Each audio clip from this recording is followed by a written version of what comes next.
Hello friends, कैसे हैं आप। तो welcome to our YouTube channel. और आज मैं आपके लिए जो लेके आया हूँ टॉपिक, वो एमसीक्यू सीरीज में एक और हमारे पास कुछ क्वेश्चंस हैं, उनको मैं आपके साथ शेयर करने के लिए आया हूँ। अगर आपको ये लगता है कि भाई ये वीडियो पसंद आ रही है आपको, तो आप जरूर से जरूर हमारे चैनल को सब्सक्राइब करें, बेल नोटिफिकेशन पे क्लिक करें। इन क्वेश्चंस की प्रैक्टिस के लिए आप हमारे टेलीग्राम चैनल पे जा सकते हैं, जिससे आपको प्रैक्टिस सेशन भी मिल जाएगा। तो चलिए आज स्टार्ट करते हैं इन क्वेश्चंस को। ये भी यूनिट 10 यानी इनकम टैक्स से रिलेटेड आपके 10 या 12 क्वेश्चंस होंगे। तो सबसे पहले आता है, सुगम इज आल्सो नोन एज। आपने सुना होगा आईटीआर, इनकम टैक्स रिटर्न। उसमें ना काफी सारे फॉर्म, आईटीआर 1, 2, 3, 4, 5, 6, 7। तो कुछ में से दो फॉर्म ऐसे हैं जिनके नाम रखे गए हैं। एक का नाम रखा गया है सहज और सरल भी कहते हैं कई बार, और एक का नाम है सुगम। तो सुगम जो है वो किससे रिलेटेड है? That is related with ITR 4। तो आपको ये याद होने चाहिए, दो हैं, एक आईटीआर 1 और एक आईटीआर 4। सुगम का जो लिंक है वो किससे है? आईटीआर 4 से है। Next, given is the information related to house property. एक स्टूडेंट ध्यान रखें, हाउस प्रॉपर्टी का हर बार एक क्वेश्चन जरूर आ रहा है लगभग, जिसमें आपको हाउस प्रॉपर्टी की एनुअल वैल्यू कैलकुलेट करनी होती है। तो जरूर से जरूर इस कंसेप्ट को कवर करें। तो आपको गिवन इन द इंफॉर्मेशन है म्युनिसिपल वैल्यू, फेयर, स्टैंडर्ड और एक्चुअल। आपको ग्रॉस एनुअल वैल्यू निकालनी है, यानी एनुअल वैल्यू तक भी नहीं जाना।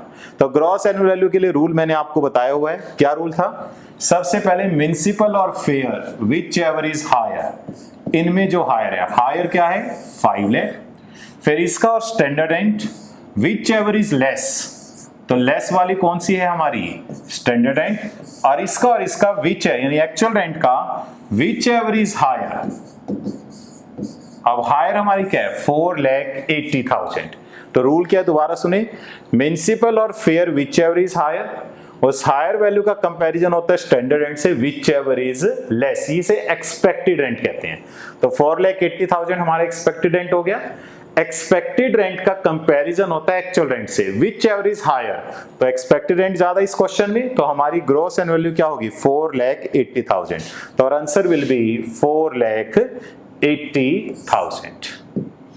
Next, deduction under section 37(1) is allowed under income tax act या law for those expenditure which are, कौन से खर्चों के लिए?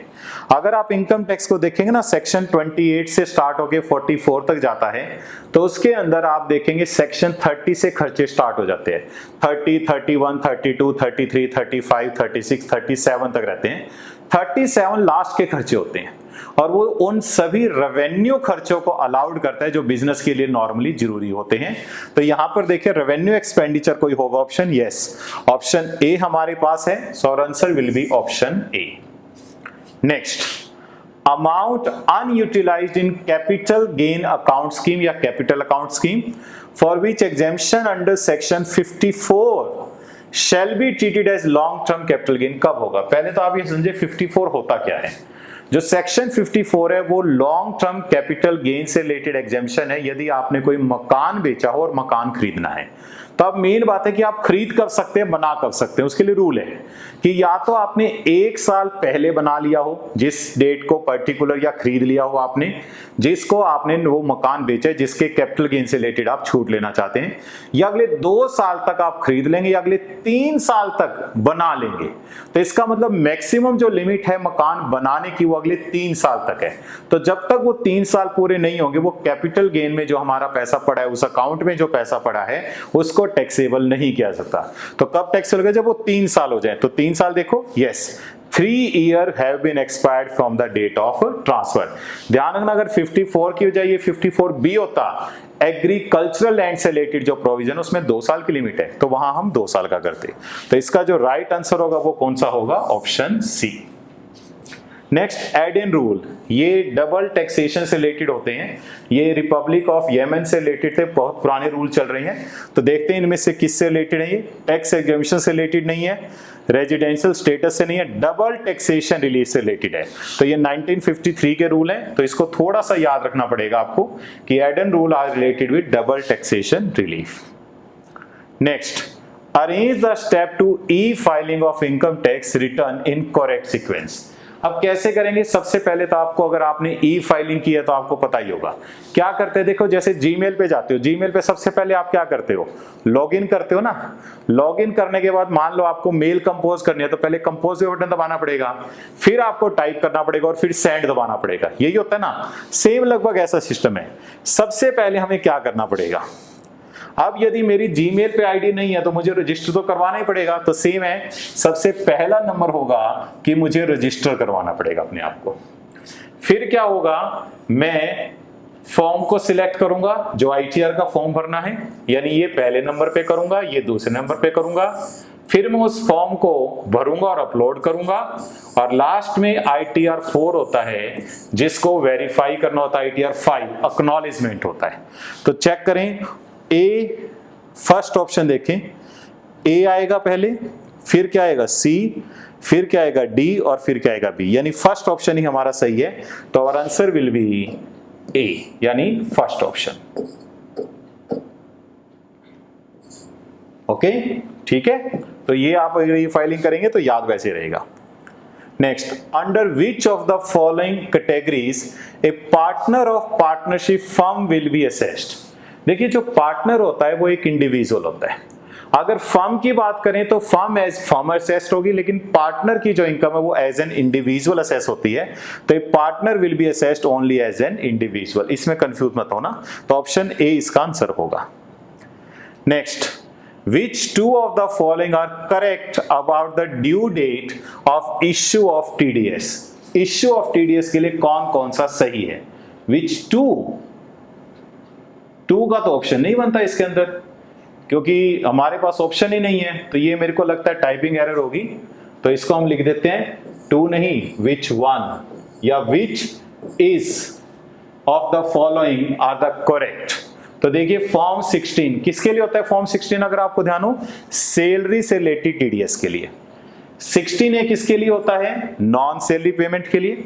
16B किसके लिए होता है? मूवेबल प्रॉपर्टी की सेल से रिलेटेड होता है कुछ। और 16C रिलेटेड किससे होता है? रिलेटेड टू अदर पेमेंट्स की। तो अब हमें यह देखना है कि इनमें से कौन सा सही है। फॉर्म 16 जो होता है वो 100% एनुअल सबमिट होता है। वो आपको हर साल 15 जून तक अपने एम्प्लॉयर से मिल जाना चाहिए। तो हमारा जो ऑप्शन होगा वो 16 होगा। 16A क्वार्टरली चलता है, जबकि ये हाफ ईयरली या मंथली चलते हैं। Okay, next, which two of the following are correct in terms of rate of tax deduction at source? भाई टीडीएस किस रेट से करता है? तो थोड़ा सा याद होना चाहिए टीडीएस का चैप्टर। तो income by way of winning from horse race, ये तो सबको पता ही होगा कि बिल्कुल सही है ये कि 30% ही टीडीएस करता है। इंश्योरेंस कमीशन नहीं, ये 5% करता है। 10% का रूल नहीं है, पहले 10 होता था, अब 5 हो गया है। रेंट ऑन प्लान नहीं, ये भी गलत है, ये आजकल 2% के आसपास ही होता है और कोई ज्यादा नहीं है। और फर्नीचर, यस इट इज 5%। ये कितना होता है? 5%। तो हमारे ए और डी ऑप्शन ठीक रहेंगे। चेक कर लेते, ए और डी है, यस थर्ड रहा। Okay, next, which two of the following are correct about TDS certificate? तो ये मैं ऑलरेडी बता चुका हूं। TDS on non salary payment नहीं, ये तो सैलरी पेमेंट के लिए होता है। टीडीएस ऑन सैलरी पेमेंट नहीं, ये नॉन सैलरी के लिए होता है। दोनों तो गलत हो ही गए। TDS on sale of property, बिल्कुल फॉर्म 16B मैंने बताया भी वहां पर। और टीडीएस ऑन रेंट यानी अदर रेंट के लिए 16C। तो हमारे को सी और डी ऑप्शन ठीक है इसके अंदर। तो सी और डी, तो चेक कर लेते हैं सी और डी का कोई ऑप्शन है? Yes, second. तो हमारा जो आंसर होगा वो सेकंड होगा, ये वाला सी एंड डी वाला। Next, which of the following is a correct statement about residential status of a company? आपको पता होना चाहिए कंपनी की दो ही मेन कैटेगरी होते हैं, या तो OR और या NR, ऑर्डिनरी रेजिडेंट या फिर नॉन रेजिडेंट। कंपनी कभी भी NOR नहीं होती। जैसे हम बात करें इंडिविजुअल है, HUF है, वो NOR हो सकते हैं, बट इसके अलावा कोई भी और असेसी यानी जो पर्सन की कैटेगरी में आता है वो NOR नहीं हो सकता। तो चेक करते हैं कौन सी है। A company can be classified as NOR, no हो ही नहीं सकती NOR तो कभी भी। A company can never be classified as NOR, तो बी ऑप्शन मुझे ठीक लग रहा है अभी तक। तो A company can be classified as NOR with the permission of Ministry of Finance. No, NOR हो ही नहीं सकती। A company can be classified as NOR with the permission of ministry of commerce, no. तो हमारे पास option जो B है जिसके अंदर ये लिखा हुआ है कि कंपनी कभी भी किसी भी वे से NOR नहीं हो सकती, ये हमारा क्या होगा, इसका राइट आंसर होगा। Next, what percentage of income from compensation on disaster is exempted from income tax liability? बिल्कुल कंप्लीट गवर्नमेंट ने कहा हुआ है कंपनसेशन यदि डिजास्टर के कारण आपको मिली है that is always fully exempt. Exempt है तो हमें कितनी की एग्जेम्पशन मिल गई, यानी टोटल कितना छूट मिल गई, 100%। तो आपका आंसर क्या होगा, इट इज 100%। तो देखिए ये है आपकी सेकंड सीरीज, और ये जो क्वेश्चंस हमने लिए ये मेनली वो क्वेश्चंस लिए जो रिसेंट नेट अटेम्प्ट में आए हैं। और अगर आप ध्यान देखें तो टीडीएस पे काफी ज्यादा फोकस किया गया है। तो आप सभी भी टीडीएस है, एडवांस पेमेंट है, आईटीआर इनकम टैक्स रिटर्न से रिलेटेड है, इनको बड़े ध्यान से कवर अप करें। सो थैंक यू फ्रेंड्स, और अगर आपको ये वीडियो पसंद आई है तो जरूर से जरूर हमारे चैनल को सब्सक्राइब करें, बेल आइकॉन को दबाना ना भूलें। Okay, thank you friends.